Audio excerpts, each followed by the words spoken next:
In this video, I will show you how to take a screenshot without power button in Samsung phone. Do you want to take a screenshot like this? Go to your settings, scroll down, click accessibility, click interaction dexterity. Now turn on this assistant menu, click allow,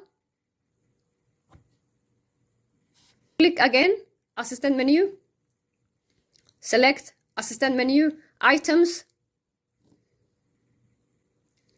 Now drag and drop this screenshot in the assistant menu options. Now go back.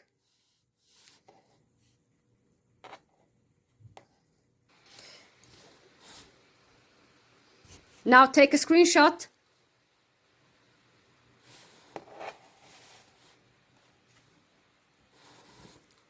We just took our screenshot without power button in Samsung phone.